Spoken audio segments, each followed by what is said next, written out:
الحمد لله الذي من علينا برسوله وهدانا به إلى سواء سبيله وأمرنا بتعظيمه وتوقيره وتبجيله وفرض على كل مؤمن أن يكون أحب إليه من والده وولده وخليله وصلى الله وسلم وبارك بجميع صلواته وتسليماته وبركاته على سيدنا ومولانا محمد وعلى آله وصحبه أجمعين أما بعد. تو دروس ضابطہ حیات اور امام بخاری رحمہ اللہ تعالیٰ کی کتاب الادب المفرد سے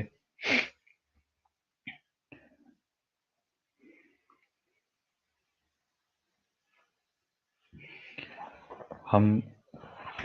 باب نمبر 217 پہ پہنچے تھے اور حدیث 462 پہ تھی. تو یہاں پر امام بخاری رحمہ اللہ تعالیٰ نے جو باب باندھا باب الرفق، نرمی کا بیان. مزاج میں اور اخلاق میں، انسان کے تمام معاملات میں شریعت نے جو حکم دیا وہ نرمی کا دیا. تو اس کے متعلق احادیث لاتے ہیں امام بخاری رحمہ اللہ تعالیٰ. پہلی حدیث ہے سیدہ عائشہ صدیقہ رضی اللہ عنہا سے.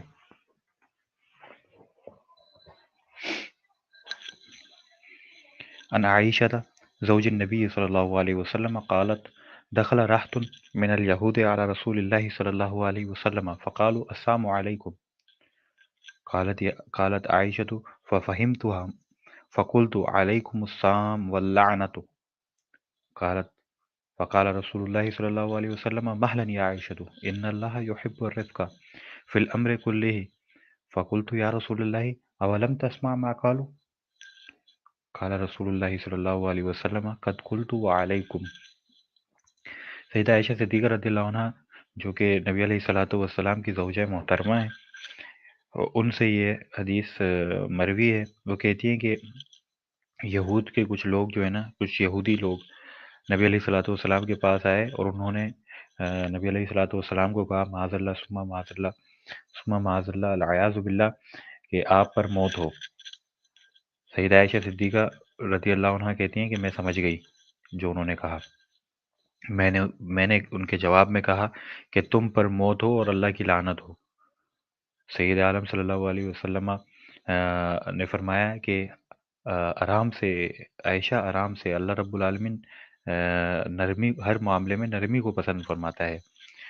سیدہ عائشہ صدیقہ فرماتی ہیں کہ عرض کرتی ہیں یا رسول اللہ کیا آپ نے نہیں سنا انہوں نے جو کہا؟ نبی علیہ الصلوۃ والسلام فرماتے ہیں تو میں نے بھی ان کے جواب میں وعلیکم کہہ دیا تھا کہ اور تم پر بھی. تو نبی علیہ الصلوۃ والسلام کے اس فرمان کے مطابق جو اسلام نے حکم دیا ہے وہ شریعت مطہرہ نے، اور سید عالم صلی اللہ علیہ وسلم کا اپنا مزاج مبارک بھی یہی تھا کہ ہر معاملے میں آپ نے سختی سے دور رہ کر نرمی سے کام لیا. تو اگلی حدیث ہے ان جریر ابن عبداللہ قال قال رسول اللہ صلی اللہ علیہ وسلم من یحرم الرفق یحرم الخیر. جناب جریر بن عبداللہ کہتے ہیں کہ نبی علیہ الصلوۃ والسلام نے ارشاد فرمایا جو نرمی سے محروم کر دیا گیا وہ خیر سے محروم کر دیا گیا. یعنی جس کے دل سے نرمی نکال دی گئی اور نرمی جو ہے وہ ختم کر دی گئی، یعنی وہ اب خیر اور بھلائی سے محروم کر دیا گیا. اگلی حدیث اگلی جو روایت ہے وہ بھی اسی سے مثل ہے، یعنی طریق پوری الگ ہے، اور جو قول نبی علیہ الصلوۃ والسلام ہے وہ وہی ہے. حدثنا محمد بن کثیر قال اخبرنا شعبۃ عن الاعمش مثله. اگلی حدیث ہے نبی الدرداء نبی صلی اللہ علیہ وسلم قال من اعطی حظه من الرفق فقد اعطی حظه من الخير ومن حرم حظه من الرفق فقد حرم حظه من الخير. اثقل شيء في ميزان المؤمن يوم القيامة حسن الخلق وان الله لا يبغض الفاحش البذيء.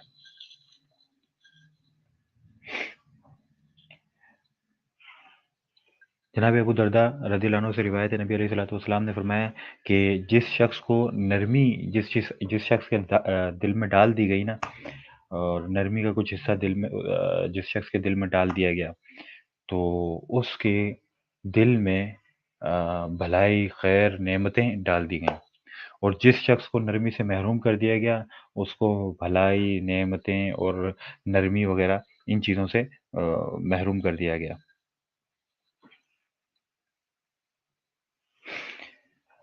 جو قیامت کے دن میزان میزان میں جو سب سے بھاری چیز ہوگی، سب سے ثقیل اور سب سے بھاری چیز جو ہوگی بندے کے نامہ اعمال کی، وہ اس کے اچھے اخلاق ہوں گے، بہترین رویہ ہوگا۔ تو پھر فرماتے ہیں کہ اللہ رب العالمین جو بد کلام اور بدگو ہے اور فاحش باتیں کرتا ہے، بد زبان جسے کہہ لیں، اس سے جو ہے اللہ رب العالمین جو ہے وہ اپنی رحمت کو اس سے دور رکھتا ہے، اور اس کو اپنی رحمت سے محروم رکھتا ہے، بد زبان کو۔ اگلی حدیث ہے، حدثني ابو بکر بن نافع واسمه ابو بکر مولا زید بن خطاب قال سمعت محمد بن ابی بکر بن عمرو بن حزم قالت عمرة قالت عائشة قال النبي صلی اللہ علیہ وسلم اکیلوا ذوی الہیئات حسراتہم۔ سیدہ عائشہ صدیقہ رضی اللہ عنہ کہتی ہیں کہ نبی علیہ الصلوۃ والسلام نے ارشاد فرمایا کہ جو شریف اور نیک مزاج کے لوگ ہیں، ان کی جو لغزشیں ہیں، ان کی جو کوتاہیاں ہیں، ان سے صرف نظر کرو، ان سے درگزر سے کام لو۔ تو جو شریف لوگ ہیں، شریف الطبع لوگ ہیں، اور اچھے مزاج کے لوگ ہیں، ان کی جو کوتاہیاں ہیں، ان کی جو غلطیاں ہیں، چھوٹی ہوں یا بڑی ہوں، انسان کو چاہیے کہ ان سے درگزر سے کام لے، اور جب ان کو یہ معلوم ہو جائے کہ ہم سے یہ غلطی ہوئی ہے، تو وہ اس قدر نادم ہوتے ہیں کہ ان کے لیے اتنی ہی سزا کافی ہوتی ہے کہ ان کو یہ پتہ چل جاتا ہے کہ ان سے غلطی ہوئی ہے، اور لوگوں کو یا قاضی کو، حاکم وقت کو، یا ان کے ساتھی کو پتہ چل گیا ہے کہ ان سے غلطی ہوئی ہے، تو وہ شرمندگی اور شرم کی جو تکلیف ہے، ان کے لیے اس قدر کافی ہوتی ہے۔ بہرحال یہ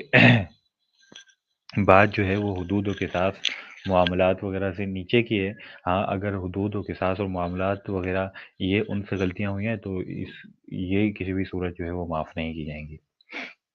ان کو معاف کر دینا بلکہ یہ حرام ہے۔ اگلی حدیث ہے،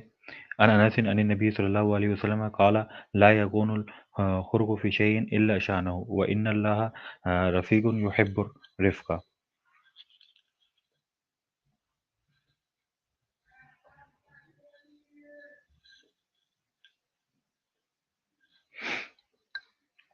جناب انس بن مالک رضی اللہ عنہ سے روایت ہے،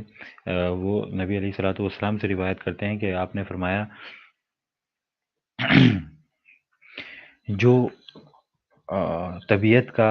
اور مزاج کا جو اکھڑ پن ہے، اور جو مزاج میں سختی ہے، یہ جو ہے یہ ہر چیز کو بدنما کر دیتی ہے۔ یہ جس چیز سے بھی اس کا واسطہ پڑے، یہ اسے بدنما کر دیتی ہے۔ مزاج کا اکھڑا اکھڑا رہنا، یا مزاج میں تنگی ہونا، یا مزاج میں سختی ہونا، اب یہ اس کا واسطہ جس چیز سے بھی پڑتا ہے، اس کا تعلق جس چیز سے بھی پڑتا ہے، یہ کیا کر دیتی ہے، اسے خراب کر کے رکھ دیتی ہے۔ تو اور پھر فرمایا وَإِنَّ اللَّهَ رفیق یحب الرفقہ، اللہ کریم نرمی کو پسند فرمانے والا ہے۔ اللہ کریم خود بھی نرم ہے، اور وہ نرمی کو پسند فرمانے والا ہے۔ جو سخت مزاجی ہے، اسے اللہ رب العالمین بالکل بھی پسند نہیں فرماتا، تو اللہ رب العالمین نرم مزاج کے لوگوں کو پسند فرماتا ہے۔ عن ابی سعید الخدری کان رسول اللہ صلی اللہ علیہ وسلم اشد حیاء من العذراء فی خدرها وکان اذا کرہ شیئا عرفناہ فی وجہہ۔ جناب ابو سعید خدری رضی اللہ عنہ سے روایت ہے کہ رسول اللہ صلی اللہ علیہ وسلم، آپ علیہ الصلوۃ والسلام کا جو مزاج تھا اس کے متعلق یہ روایت ہے کہ نبی علیہ الصلوۃ والسلام پردہ نشین کنواری لڑکی سے بھی زیادہ آپ حیا فرمایا کرتے تھے۔ آپ کے اندر حیا کا اس قدر مادہ تھا اور آپ اس قدر حیا فرمایا کرتے تھے کہ کنواری لڑکی جو پردہ نشین ہو اور پردے میں رہنے والی ہو، وہ بھی اتنی حیا نہیں کرتی تھی جس قدر معاملات میں آپ علیہ الصلوۃ والسلام حیا فرمایا کرتے تھے۔ اور صحابہ کہتے ہیں کہ جب آپ علیہ الصلوۃ والسلام کو کوئی چیز ناپسند ہوتی یا آپ کی طبیعت پہ ناگزیر گزرتی تو آپ کے چہرے سے پتہ چل جاتا۔ ہم لوگ جو ہے نا آپ کے چہرے سے پتہ کر لیتے کہ یہ آپ پر جو ہے وہ آپ کو یہ چیز پسند نہیں آئی یا آپ کو یہ چیز مکروہ لگی، آپ اسے پسند نہیں کرتے۔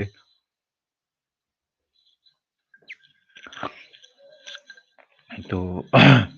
یہ آپ علیہ الصلوۃ والسلام کا مزاج مبارک تھا۔ اگلی حدیث ہے عن ابن عباس عن النبی صلی اللہ علیہ وسلم قال الهدي الصالح والصمت والاقتصاد جزء من 70 جزءا من النبوة۔ نبی علیہ الصلوۃ والسلام فرما رہے ہیں، جناب ابن عباس عبداللہ ابن عباس رضی اللہ عنہ روایت کر رہے ہیں، نیک سیرت، اچھی عادت اور جو خرچ کرنا ہے اس میں میانہ روی اختیار کرنا، یہ نبوت کے 70 حصوں میں سے ایک حصہ ہے۔ یعنی نبوت کے کئی ایک حصے ہیں، ان میں جو ہے اللہ رب العالمین نے یہ اخلاق ڈالے ہوئے ہیں۔ ہر حصہ کسی نہ کسی خلق، کسی نہ کسی اخلاق پر جو ہے وہ مبنی ہے۔ ان میں سے یہ ایک حصہ ہے جو یہ ذکر ہوا۔ عن ابی ہریرہ قال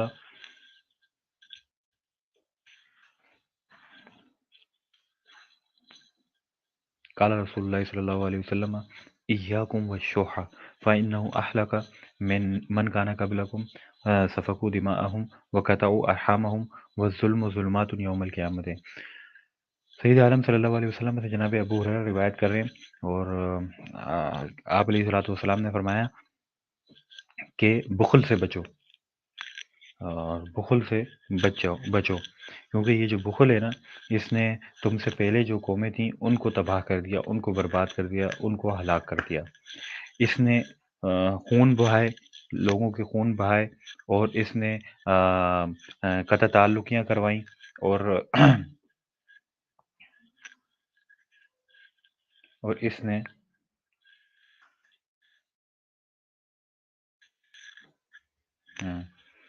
اور اس نے قطع تعلقیاں کروائیں، لوگوں کے خون بہائے، اور یہ جو ظلم ہے نا، یہ قیامت والے دن تاریکیوں کی صورت میں آئے گا اور یہ تاریک ہو چکا ہوگا ظلم۔ اس سے ماقبل حدیث جو سید عائشہ صدیقہ رضی اللہ عنہ سے مروی ہے وہ اس طرح ہے کہ كنت على بعير عن عائشة رضي الله عنها قالت كنت على بعير فيه صعوبة فقال النبي صلى الله عليه وسلم عليك بالرفق فإنه لا يكون في شيء إلا زانه ولا ينزع من شيء إلا شانه۔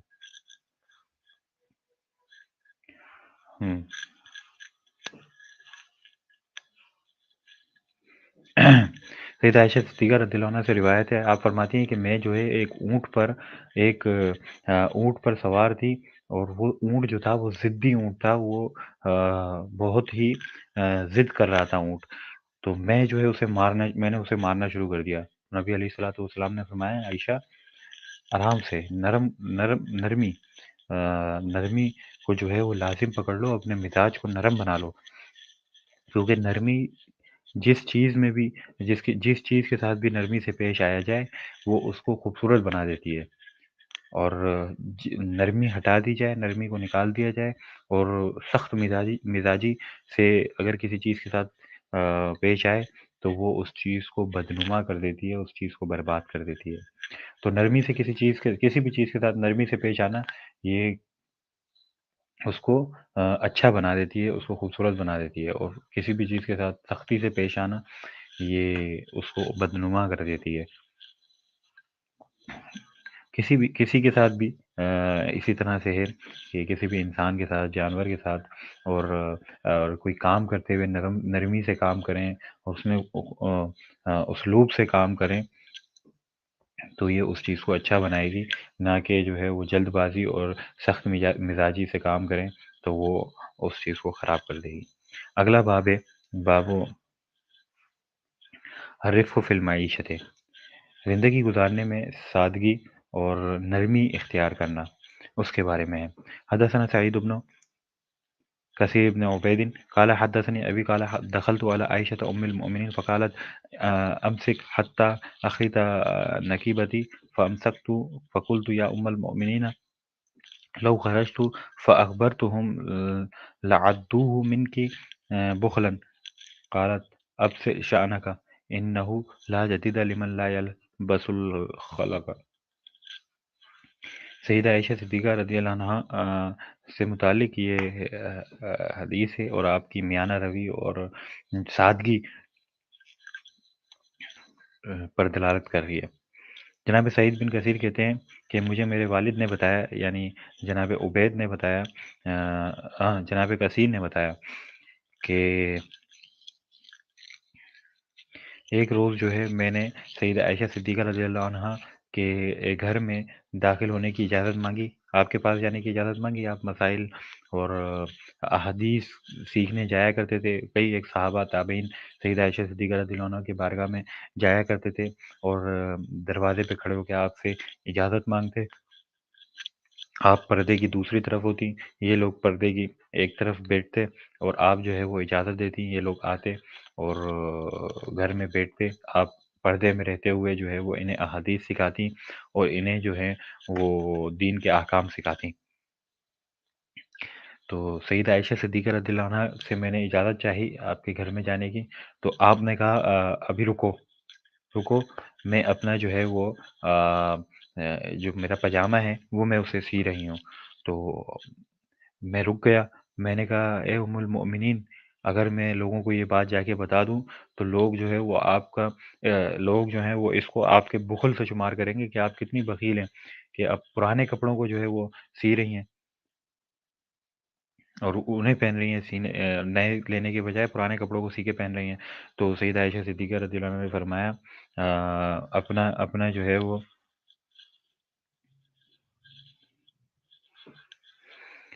دماغ جو ہے وہ ٹھکانے پہ رکھو، مطلب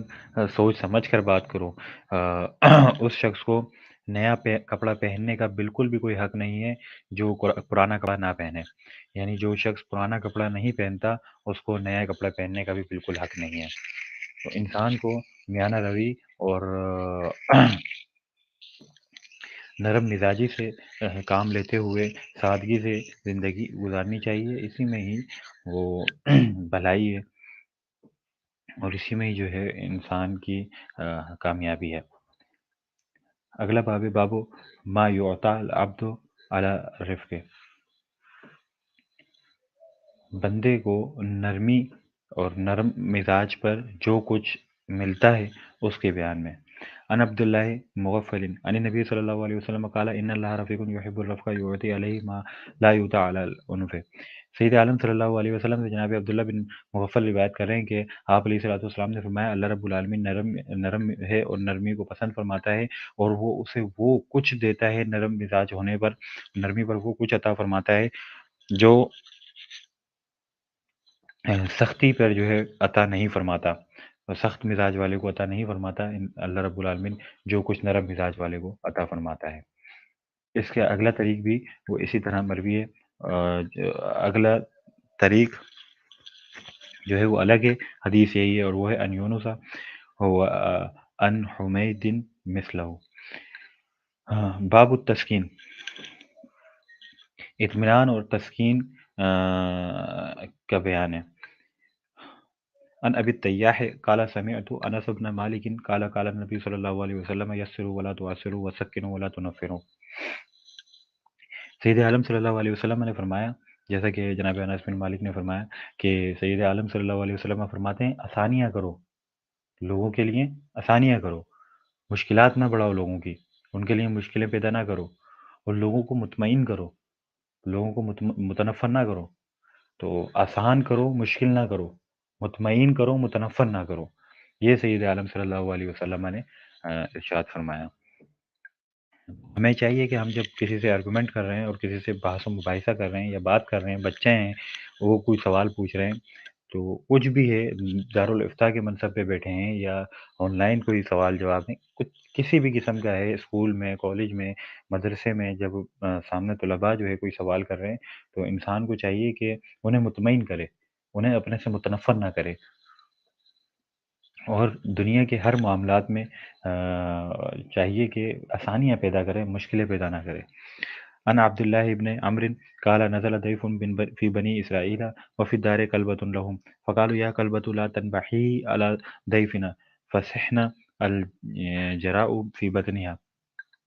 فذكروا لبني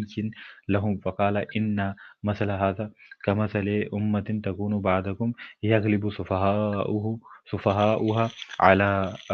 سفهاء علماءها۔ ہاں، جناب مقدام بن شریح کہتے ہیں کہ میں نے اپنے والد جناب شریح کو کہتے ہوئے سنا کہ انہوں نے سیدہ عائشہ صدیقہ رضی اللہ عنہ، ہاں، جناب عبداللہ بن عمرو کہتے ہیں، استغفر اللہ، جناب عبداللہ ابن عمرو کہتے ہیں کہ بنی اسرائیل کے کسی ایک گھر میں مہمان آنے تھے، تو انہوں نے اپنے گھر میں ایک کتیا پالی ہوئی تھی۔ مہمان کے آنے سے پہلے انہوں نے کتیا کو کہا کہ ہمارے مہمان پہ نا بھونکنا نہیں ہے تُونے، ٹھیک ہے؟ تو کتیا جو ہے وہ پلی ہوئی تھی، تو وہ اپنے مالکوں کا حکم سنتی تھی، انہوں نے کہہ دیا کہ ہمارے مالک پہ بھونکنا نہیں ہے۔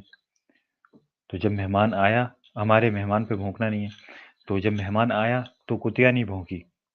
اس کے پیٹ میں جو بچے تھے نا اس کے، جنہیں وہ پیدا کرنے والی تھی، انہوں نے بھونکنا شروع کر دیا۔ تو یہ جو ہے، اور اس دور میں ان کے پاس جو نبی تھے، انہوں نے ذکر کیا ان سے کہ ایسے ایسے ہوا ہے، تو انہوں نے کہا، جو نبی تھے انہوں نے کہا کہ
لا الہ الا اللہ محمد رسول اللہ۔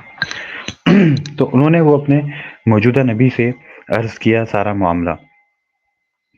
تو وہ نبی جو تھے انہوں نے فرمایا اس کی مثال تمہارے بعد آنے والی اس امت کی ہے جس کے بیوقوف لوگ اپنے علماؤں پر جو ہے وہ اپنے علماء پر غالب آنے کی کوشش کریں گے اور وہ غالب آ جائیں گے۔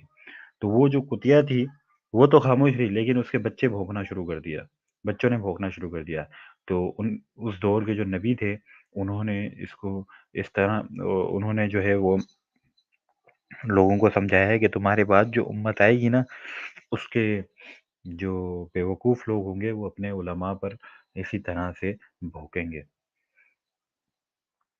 اور دیکھا جا سکتا ہے، بڑی آسانی سے دیکھا جا سکتا ہے کہ انہوں نے بالکل ٹھیک فرمایا تھا۔ اگلا باب ہے باب الخرق، اکھڑ پن، سخت مزاج ہونے کے بیان۔ عن المقداد بن شریح سمعت ابی قال سمعت عائشة تقول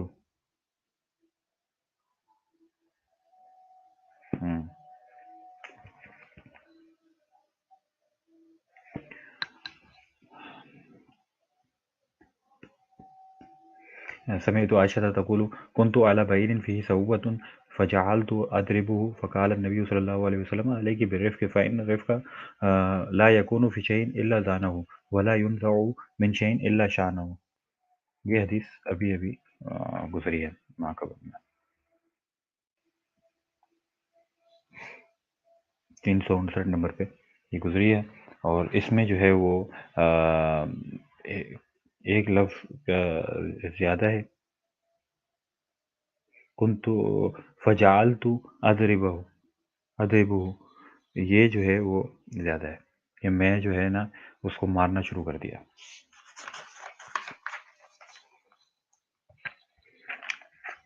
اگلی حدیث ہے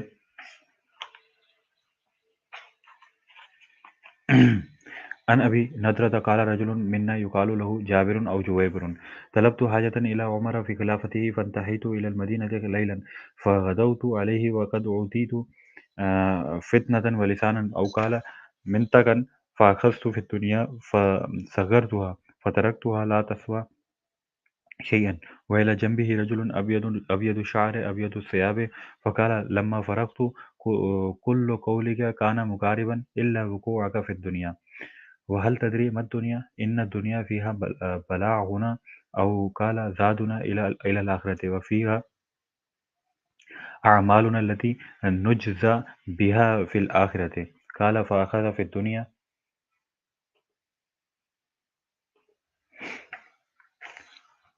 فأخذ في الدنيا رجل هو أعلم بها مني فقلت يا أمير المؤمنين من هذا الرجل الذي إلى جنبك قال سيد المسلمين ابی بن کعب۔ جناب ابو نضرہ کہتے ہیں کہ ایک شخص ہمارے درمیان، اسے جابر یا جویبر کہہ کر پکارا جاتا تھا، اس کو کوئی چیز کسی چیز کی ضرورت تھی، تو وہ جو ہے سیدنا عمر رضی اللہ عنہ کے دور خلافت میں ان کی خدمت میں حاضر ہوا۔ کہتا ہے میں رات کے وقت مدینہ پہنچا اور صبح ہوئی تو ان کے پاس گیا۔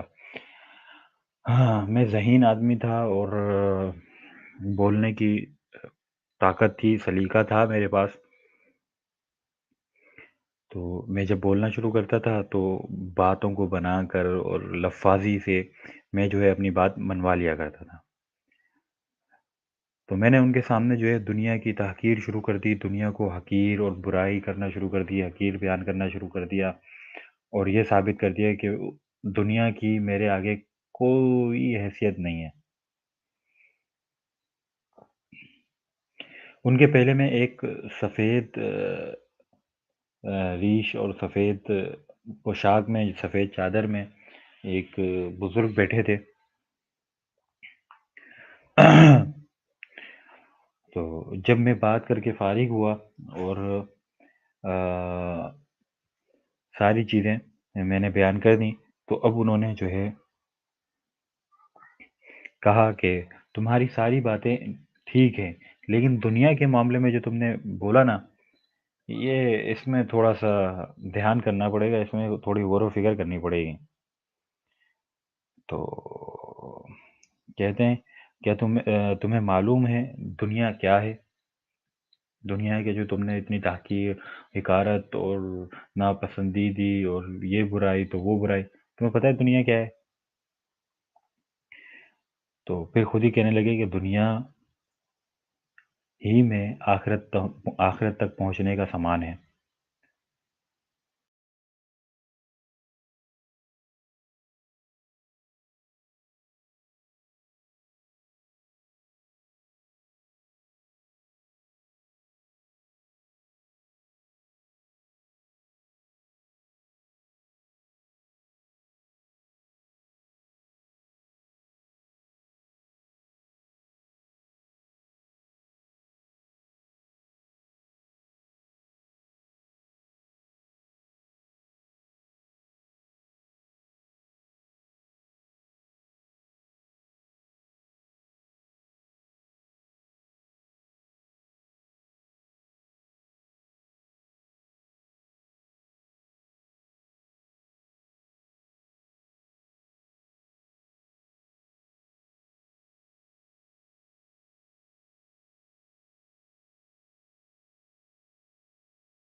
انشاءاللہ ابھی تھوڑی دیر میں بس پھر سے جو ہے وہ شروع ہو جائے گا۔ غالباً نیٹ ورک پرابلم ہونے کی وجہ سے جو ہے وہ ساتھ ہی ساتھ ہمارے جو ہے کنیکٹ نہیں ہو پا رہے ہیں۔ جیسے ہی شروع ہوگا اسکرین جو ہے وہ سامنے آ جائے گی۔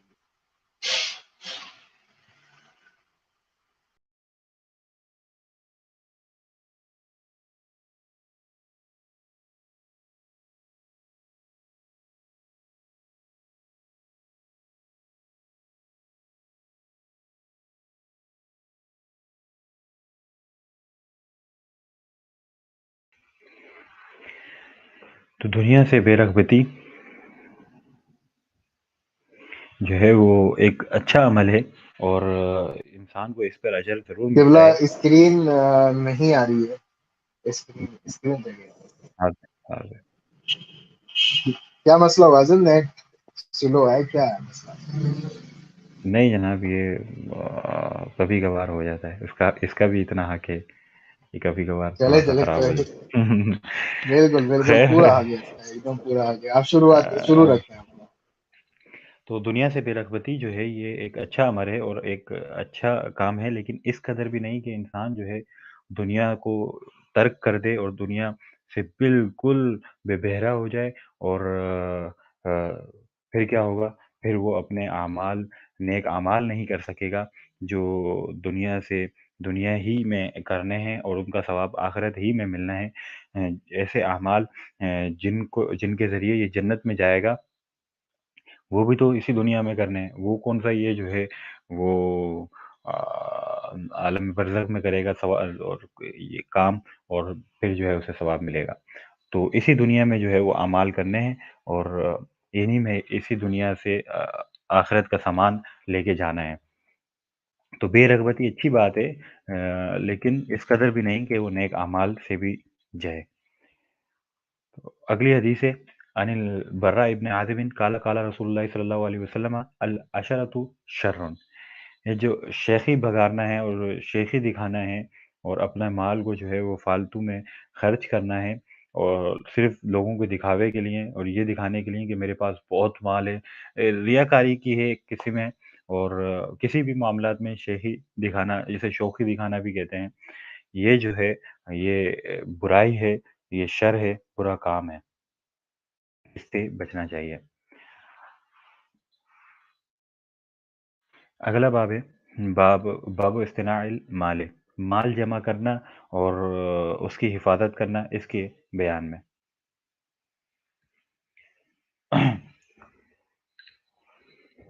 حدثنا حنش بن الحارث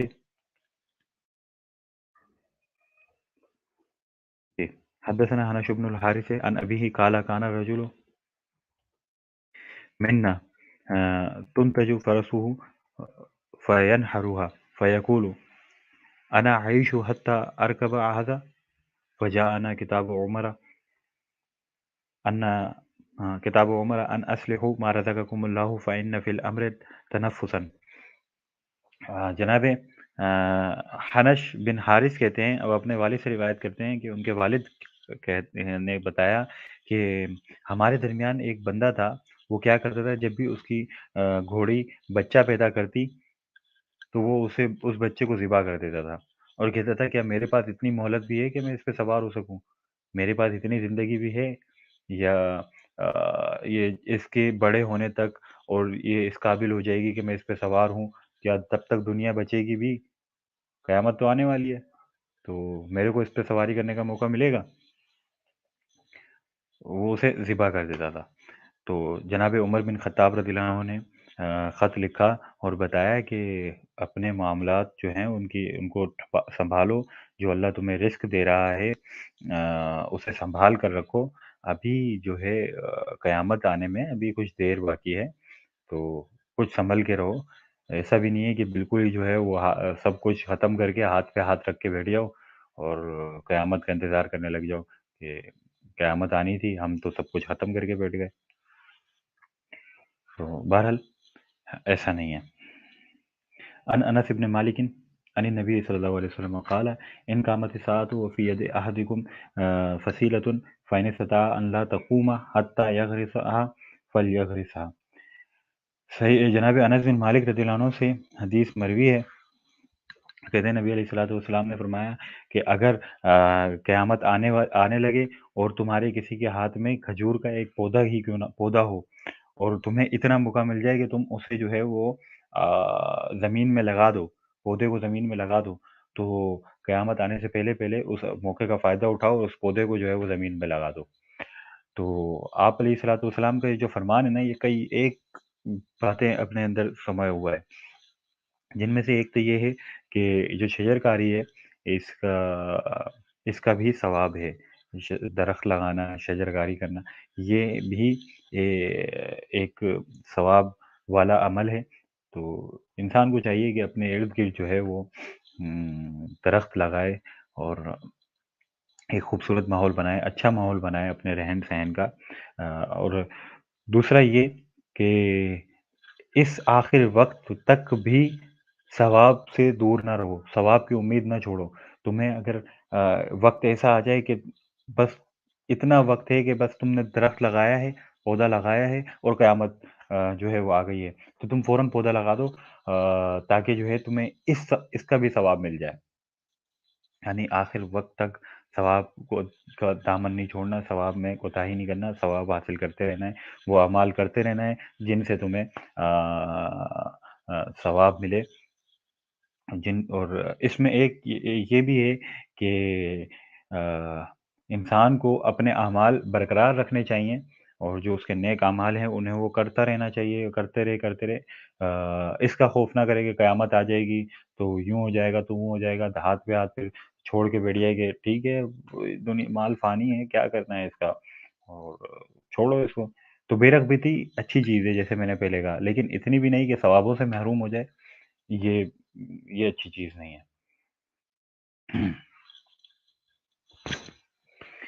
ان داؤد ابن ابی داؤد قال لي عبد الله بن سلام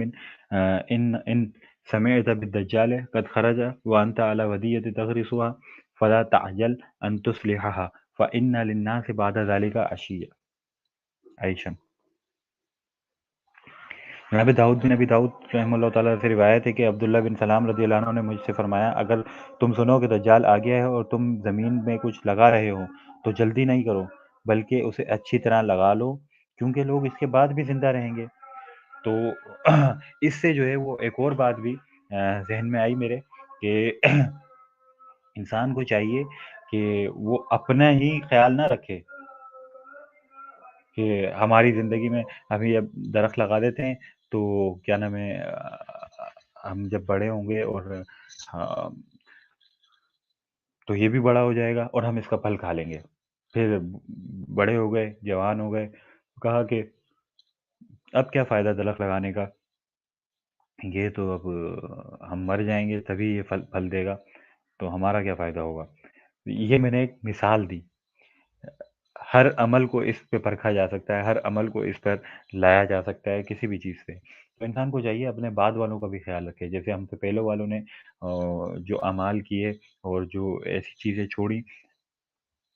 جن سے ہم لوگ فائدہ اٹھا رہے ہیں، تو ہمیں چاہیے کہ ہم بھی ایسی چیزیں چھوڑ کے جائیں جن سے ہمارے بعد والے فائدہ اٹھائیں۔ درخت لگا دینا اور ان سے جو ہے ہمارے بعد والوں کو فائدہ ہونا، یہ ایک بدیہی بات ہے، اس میں کسی قسم کو کسی کو دلیل اور عقلی سوچ و فکر اور یہ فلانا اس کی ضرورت نہیں ہے۔ اسی لیے جو ہے وہ یہ مثال دی گئی، یہ مثال دی جاتی ہے، اور میں نے بھی سمجھانے کے لیے آپ لوگوں کے سامنے یہی عرض کیا کہ انسان کو اپنے بعد والوں کے لیے بھی ایسے اعمال کر کے جانا چاہیے جن سے ان کو فائدہ ہو، وہ نفع لے سکیں۔ جیسے کہ ہم سے بڑوں نے ہمارے لیے ایسی بہت ساری چیزیں چھوڑیں جن سے ہم فائدہ اٹھا رہے ہیں، تو ہم اپنے بعد والوں کے لیے بھی بہت ساری چیزیں چھوڑ کے جائیں جن سے وہ فائدہ اٹھائیں۔ ان میں کئی ایک صورتیں علم لے لیں، جو کتب لکھی گئیں، یہ بڑوں کی وراثت تھی جو ہمارے حصے میں آئی، اور ہم جو ہے وہ اگلی نسل تک پہنچانے کی کوشش کر رہے ہیں۔ تو ہمیں بھی چاہیے کہ ہم علم و فنون میں آسانیاں پیدا کریں اور کتب لکھیں، ان کو آسان کریں، جس قدر آسان کر سکتے ہیں، تاکہ بعد میں آنے والی قوم جو ہے وہ ہم سے بھی زیادہ سہل پسند ہوگی اور ہم سے بھی زیادہ آسانی کو پسند کرے گی۔ تو ان کے لیے آسانی کرنا یہ ہمارے لیے ضروری ہے۔ باب دعوت المظلوم ہے، مظلوم کی بد دعا کے بیان میں ہے یہ باب۔ تو عن ابی ہریرہ عن النبی صلی اللہ علیہ وسلم قال ثلاث دعوات مستجابات، دعوت المظلوم و دعوت المسافر و دعوت الوالد علی ولدہ۔ جناب ابو ہریرہ کہتے ہیں کہ نبی علیہ الصلوۃ والسلام نے فرمایا، تین قسم کے جو لوگ ہیں ان کی دعائیں جو ہیں وہ مقبول ہیں، بد دعا بھی کہہ سکتے ہیں اسے۔ مظلوم کی دعا، مسافر کی دعا، اور باپ کا اپنے بیٹے اپنی اولاد کے لیے دعا، یہ جو ہے وہ مقبول ہیں اور مستجاب ہیں۔ آپ انہیں بد دعا بھی کہہ سکتے ہیں کہ مظلوم کی بد دعا، مسافر کی بد دعا، اور باپ کی اپنی اولاد کے لیے بد دعا، یہ جو ہے وہ مستجاب ہیں۔ باپ کی اپنی مظلوم کی تو بیچارہ مظلوم ہے، مسافر جو ہے وہ سفر میں ہے اور وہ سفر کر رہا ہے، اللہ رب العالمین جو ہے وہ اس کے لیے بہت ساری چیزیں آسان کر دیں، جیسے نماز عادی کر دی، روزے کے لیے جو ہے وہ چھوٹ دے دی، اور بہت ساری ایسی چیزیں ہیں مسافر کے لیے جو آسان کر دی جاتی ہیں اور اس کے لیے مسخر کر دی جاتی ہیں۔ ان میں سے ایک ہے دعا۔ باپ کا اپنی اولاد کے لیے بد دعا، تو باپ کا اپنی اولاد کے لیے بد دعا اس لیے بھی مقبول ہے کہ بدیہی اور مشاہدے کی بات ہے کہ جو ماں ہے یہ اپنی اولاد کو جس قدر محبت کرتی ہے اسی طرح اس کو بد دعائیں بھی دے دیتی ہے اور دیتی رہتی ہے بد دعائیں، تو اس کی بد دعاؤں کو جو ہے مقبول نہیں کہا، بلکہ باپ کی بد دعاؤں کو مقبول کہا، کیونکہ باپ جو ہے اس معاملے میں بہت سخت ہوتا ہے اور وہ اپنی اولاد کو سمجھاتا ہے، سارے معاملات کرتا ہے، اور آخر وقت جب آتا ہے، جب اس کے حد سے اس کی ہاتھ سے معاملہ نکل جاتا ہے، تو اب وہ ہاتھ اٹھاتا ہے اللہ رب العالمین کی بارگاہ میں، یا تو دعا دیتا ہے یا پھر بد دعا دیتا ہے۔ تو اب دونوں صورتوں میں جو ہے وہ مقبول ہے، اور ماں کی طرح نہیں ہے کہ ماں جو ہے وہ بد دعائیں دیتی رہتی ہے تو اس کی ہر بد دعا جو ہے وہ مقبول ہو، ایسا نہیں ہے۔ باب سوال العبد الرزق من اللہ لقولہ ارزقنا وانت خیر الرازقین، ورزقنا وانت خیر الرازقین، میرے نسخے میں واو نہیں ہے، خیر۔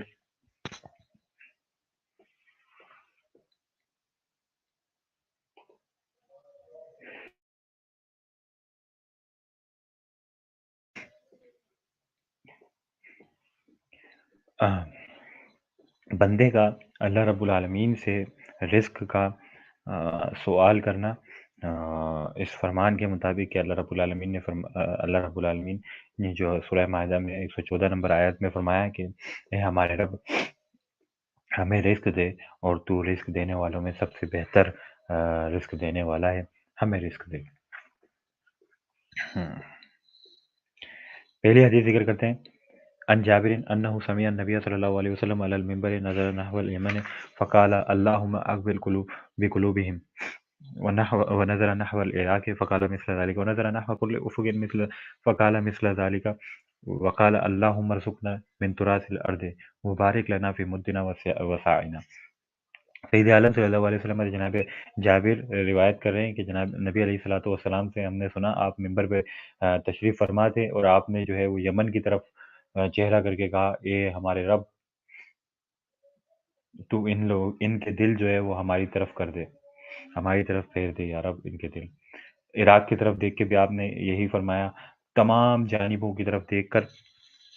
آپ علیہ الصلوۃ والسلام نے یہی دعا فرمائی کہ ان کے دل جو ہے وہ ہماری طرف کر دے، اور اللہ رب العالمین نے آپ کی یہ دعا کو قبول فرمائی۔ اور دیکھیں آپ کہ پوری دنیا میں شاید ہی ایسا کوئی ملک، ایسا کوئی خطہ، ایسا کوئی خطہ ہو جہاں پر مسلمان نہ بستے ہوں، نبی علیہ الصلوۃ والسلام کے امتی نہ بستے ہوں، ایسی قومیں نہ بستی ہوں جن کا دل جو ہے وہ نبی علیہ الصلوۃ والسلام کی طرف پھرا ہوا ہو اور آپ کی اسے محبت نہ کرتا ہو۔ ایسی کوئی جگہ نہیں ہوگی دنیا میں جدھر مسلمان نہ رہتے ہوں آپ علیہ الصلوۃ والسلام سے محبت کرنے والے آپ کے امتی، جن کا دل اللہ رب العالمین نے آپ کی طرف پھیرا ہوا ہو،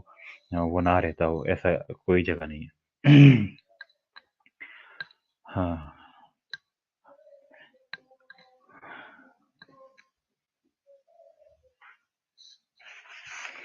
تو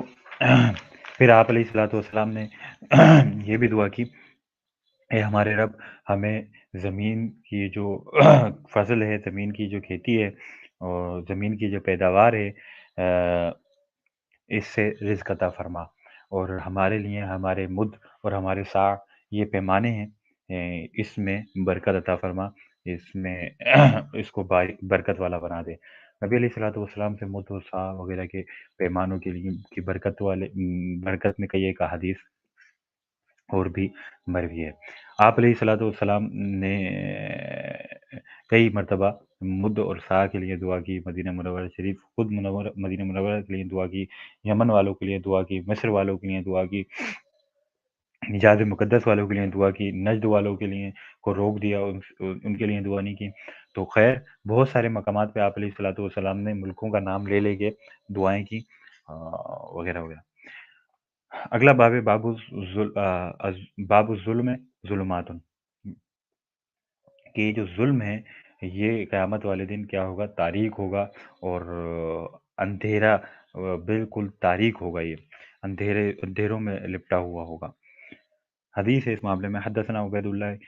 اللہ ابن مقسم قال سمعت جابر بن عبد اللہ یقول قال رسول اللہ صلی اللہ علیہ وسلم اتقوا الظلم فإن الظلم ظلمات يوم القيامة واتقوا الشح فإن الشح أهلك من كان قبلكم وحملهم على أن سفكوا دماءهم واستحلوا محارمهم۔ جناب جابر کہتے ہیں کہ نبی علیہ الصلوۃ والسلام نے فرمایا، ظلم سے ڈرو، ظلم سے بچو، کہ یہ ظلم جو ہے قیامت والے دن تاریک ہوگا، بالکل اندھیرا ہوگا، اور جس شخص نے ظلم کیا ہوگا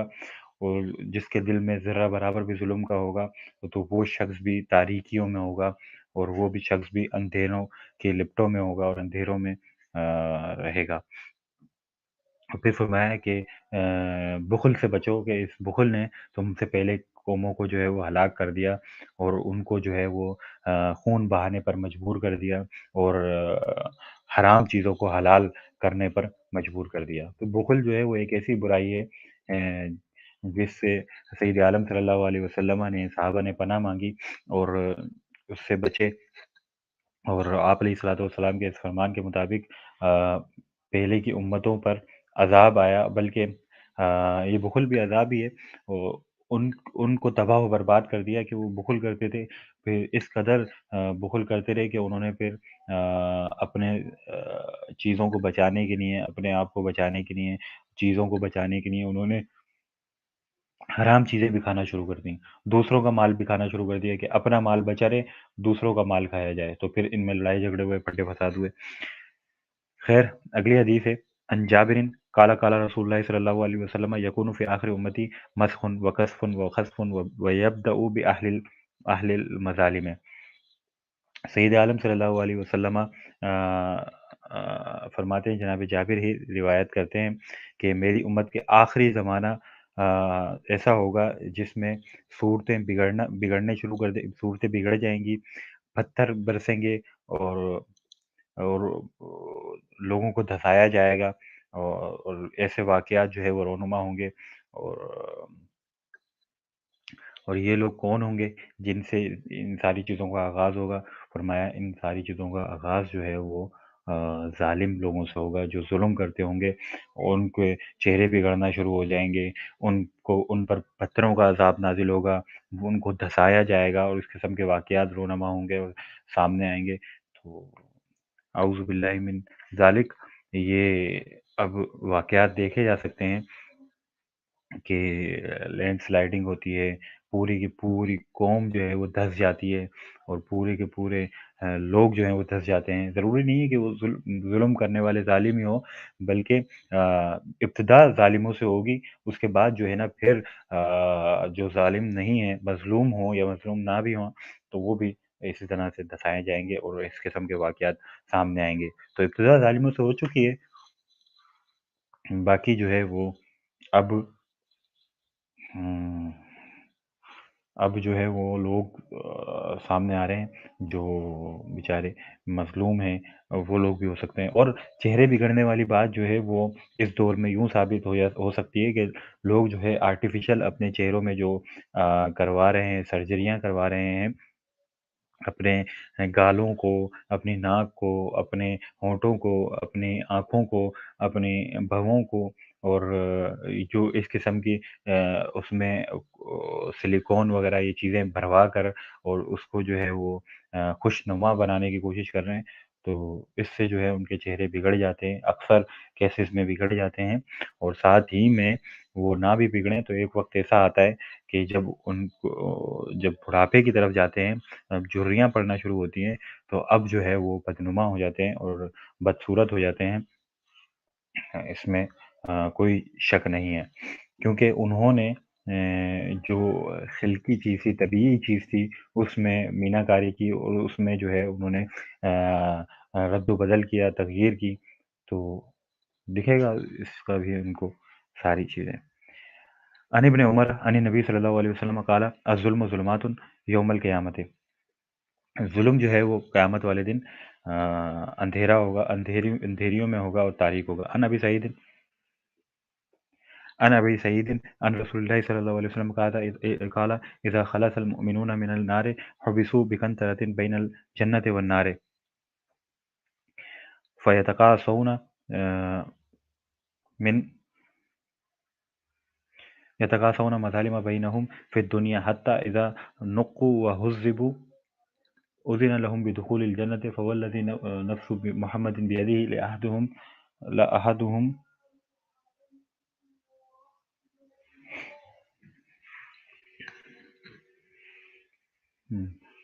فوالذي نفس محمد بيده لأحدهم بمنزله أدل منه في الدنيا۔